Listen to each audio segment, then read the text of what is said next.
Hi! I'm back with another video. This is my graduation makeup look. This is going to be my grad photo makeup look. Yun pala siya.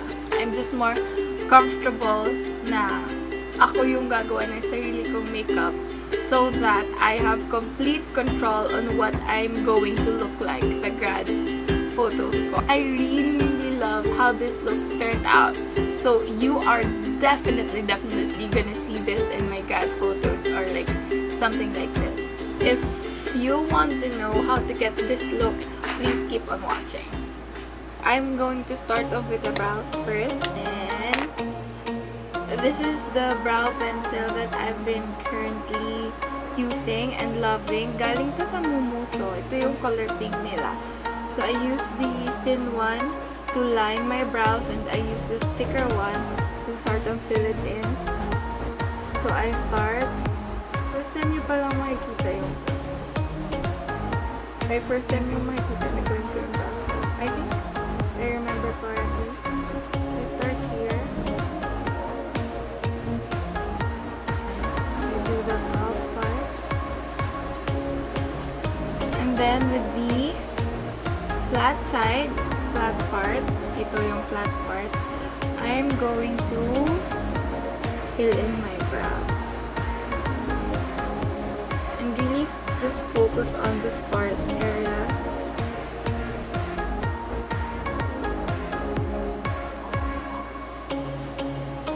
I'm going to take a flat brush and a concealer. I'm going to clean up dito sa area.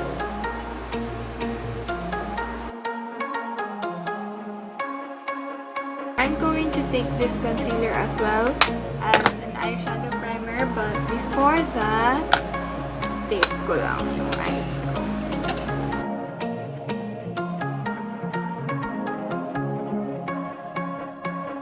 Then I'm going to take the same brush and the concealer that we used earlier.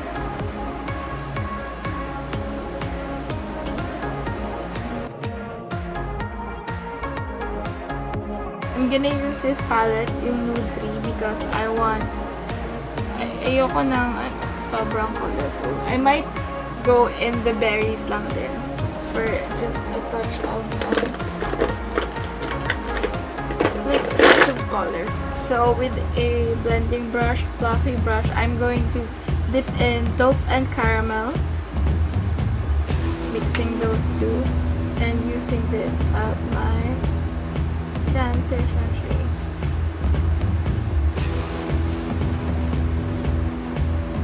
Tapos, I'm blending that like right pataas sa brow to give the front of my brows a more softer look. And then with a shader brush, I'm going to take chocolate. And it's like this cool tone brown shade,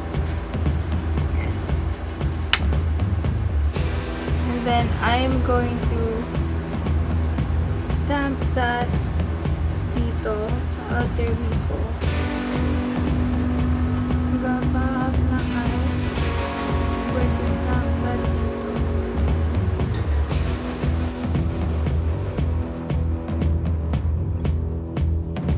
Then with yung blending brush na ginamit natin kanina, we're going to blend away that harsh line. And then with like a different shader brush, I am going to take Royalty from the Berries Palette and mix it with a little bit of Juliet.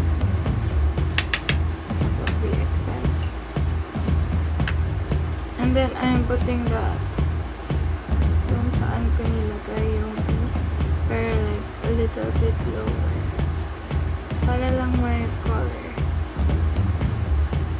I'm going to go back with yung brush na ginamit natin kanina, and I'm going to cut like this. Cut creases are one of my favorite eye look.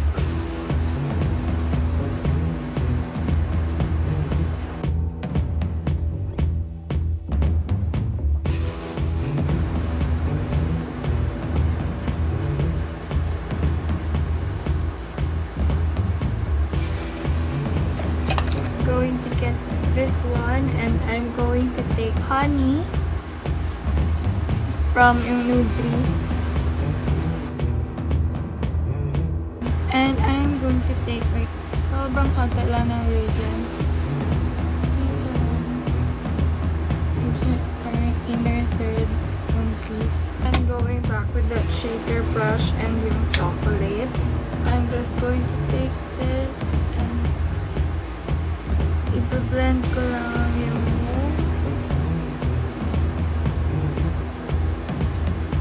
blend ko dito, banda sa part kung saan nag-stop yung kinig ko sa crease. And then I'm going back to yung mix ng Royalty and Jewel. And just lightly going over it. And what this does is like really give you like that sharp line there. Para you won't need to have to clean up afterwards. And yeah. Before we finish off the eyes, I'm going to move on to foundation. So the foundation that I've been currently loving and using is this one from Milani. It's their Conceal and Plus Perfect 2-in-1 foundation and concealer. I'm in the shade 05 Warm Beige. First, I'm going to take a full pump of that at the back of my hand. Tapos, I'm just going to spread this and dot this around my face. And then I'm just going to take my sponge and blend this in. I would say na this is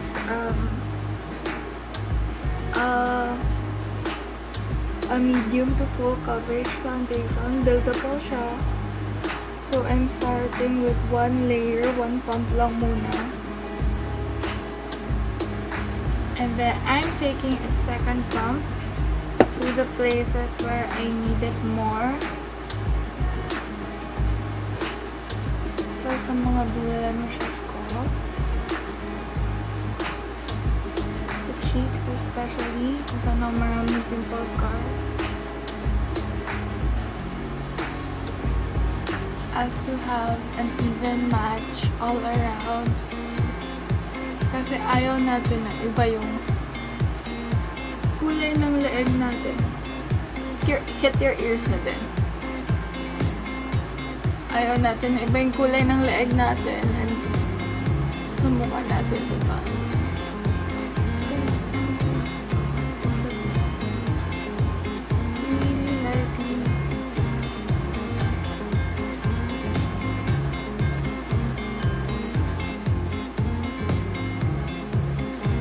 Then for concealer, going to use yung Maybelline Fit.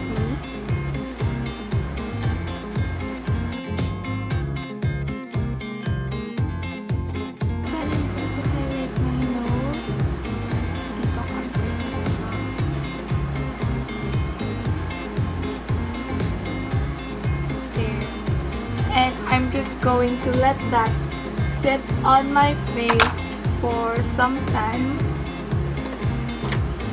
Kasi before I blend it out, this helps with the coverage. So I'm gonna look really crazy for a few minutes. So I'm going to cream contour. I'm going to take this brush. I'm going to dot this around this. Pwedeng hindi kayong gumamit ng cream contour and use like a powder contour instead. But I just like doing this step. So tanggalin natin ang double shade. Let's make our lips more pouty. I'll take this one, like head dito. Para halatang cupid's bow. I'm going to hit my nose as well.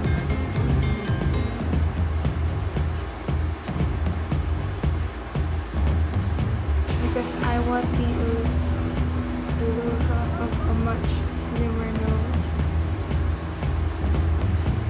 This one that I'm using, this is from Nichicdo. Ito yung contour and highlight stick nila.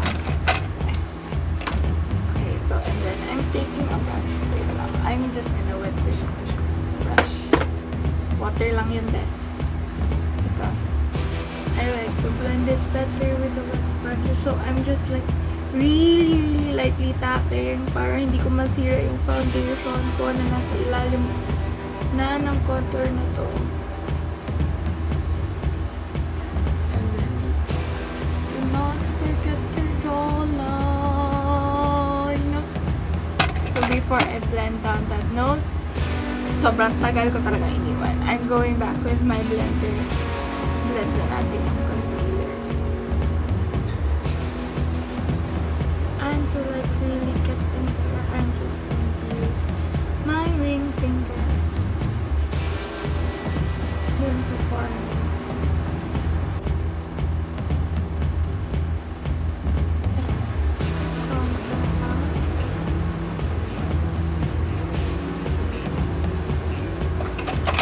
The next thing is to bake.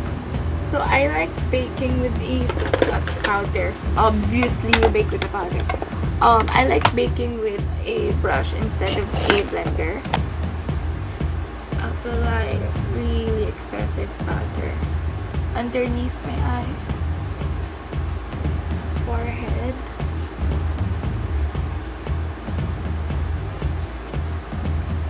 I am hitting the areas where I am usually oily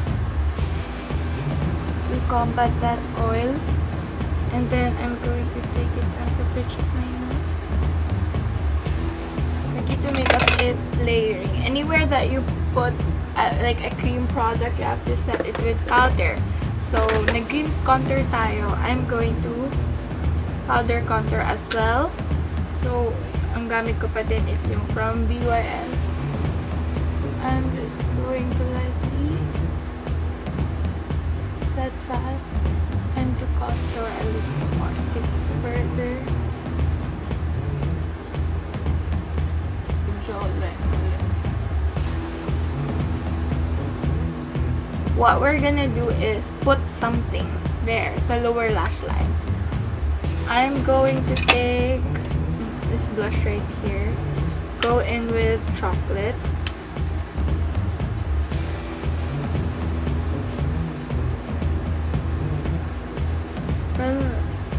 Deeper. So what this does is, it's going to open your eyes up so much more. Darker colors dito, lighter colors banda sa inner corner. See the difference between this eye and this eye. This one looks so much more open. Tapos ito parang squinting na siya kasi sobrang bright ng under eye. And then this one, meron siyang shade. May definition. Ito wala. I mean, meron naman din ish. Pero this one looks so much more open. Then I'm taking the brush that we used earlier for mix Juliet and Royalty na naman.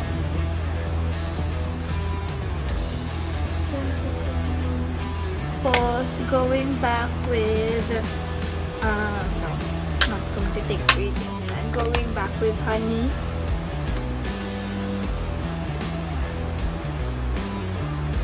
I'm going to contour and then I'm going to curl my lashes. And then I'm going to put mascara. So this is like an all-time fave ever mascara. Ito yung Fashion 21 Double Up Mascara. Ito yung mascara ko nung high school ako. Na-discover ko to sa mom ko actually. She always have the best recommendations for mascaras. See that? So before ako maglagay ng falsies, I'm going to sweep my bake off my face. And then, kasi nag-bake tayo, and there's a fear of white cast, I'm going to take, see, makeup is about layering talaga. I'm going to take a powder like this. So this is from Bilena. It's their matte two-way cake. I'm in the shade Golden Beige. So I'm taking this, plus I'm taking that.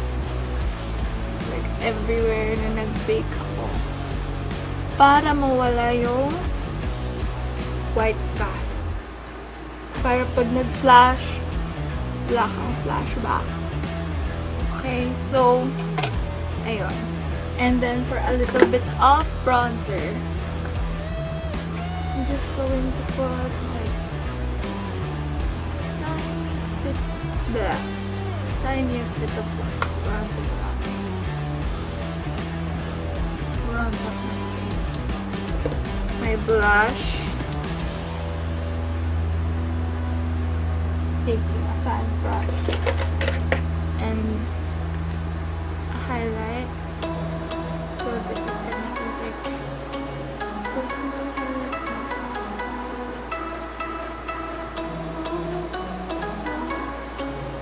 so what highlight does is parang bring life back to your skin. Kasi nag-bake tayo, tapos nagpatong pa tayo ng foundation powder on top. This just makes your skin hindi ganun ka matte. So the face is done, the cheeks are done. Let's go and finish up the eyes and the lips. Going to apply lashes really quick, and I'll be right back. And I'm just going to apply mascara to my bottom lash. Finally, for the lips, I'm taking a combination of two colors. So, okay, I forgot what shade this is, pero it's from Revlon. It's one of their matte lip creams, matte lip color. So, I'm applying a tiny bit of this.